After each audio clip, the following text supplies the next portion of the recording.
Migration from the Rust Belt to the Sun Belt.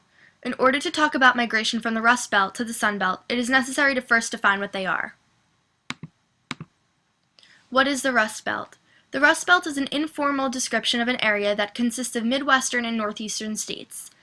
It includes the states of Pennsylvania, New York, Ohio, Michigan, Indiana, West Virginia, Wisconsin, and Illinois.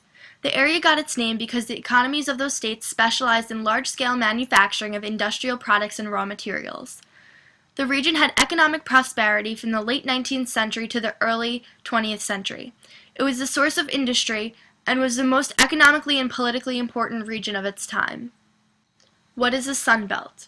The Sun Belt is the region in the United States that stretches across the south and southwest from Florida to California. While there is no set boundary, it is considered to stretch across the area south of the 36th parallel north latitude line. It includes the states of Alabama, Arizona, Florida, Georgia, Louisiana, Mississippi, New Mexico, South Carolina, Tennessee, roughly half of California, parts of Arkansas, North Carolina, and southern Nevada. A more expansive definition also includes the states of Colorado, Oklahoma, Virginia, Nevada, and Utah. Migration. Migration from the Rust Belt to the Sun Belt is classified as internal and interregional. Internal migration is the movement within a particular country, and interregional migration is the movement of people from one region of a country to another. Population center. Starting as early as in the 1920s, people started migrating southward, at first slowly, but after 1950 the population center was moving at 2 miles south per year. In the 1980s and early 90s, 4 million people a year moved into the South from the Northeast, Midwest, and West. In 1950, 60% of the nation's metropolitan population lived in or near the industrial belt that reached from Boston and New York in the Northeast to the Great Lakes down to St. Louis.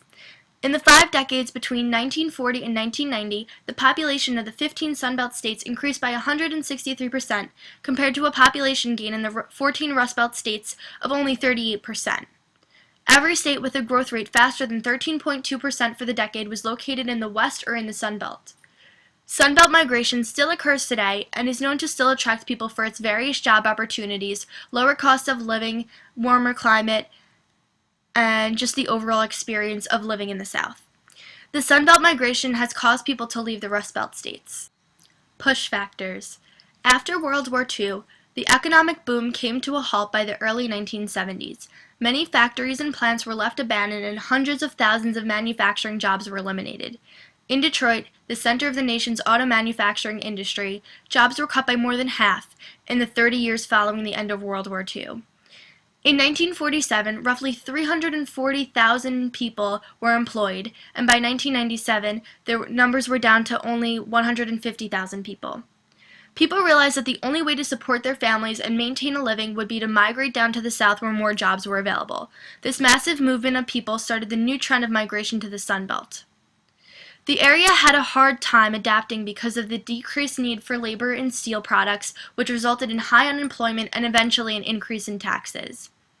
A major push factor for people to currently migrate to the Sun Belt is weather.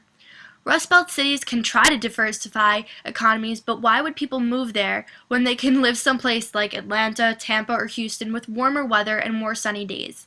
In the Rust Belt, the winters are cold and grim. Many people migrate to the South to escape the harsh winters. Pull factors.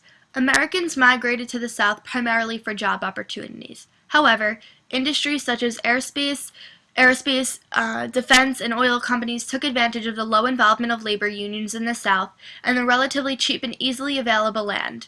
Believe it or not, the adoption of air conditioning also made the Sun Belt more attractive both for living and for work. Increased leisure time and more emphasis on recreation also drew people to the warm climates. The climate spurred agricultural growth and encouraged retirees to move into retirement communities in the region, especially in Florida and Arizona. Speaking of which, elderly people. From the 1980s on, older people with retirement benefits could afford to move to warmer and healthier climates.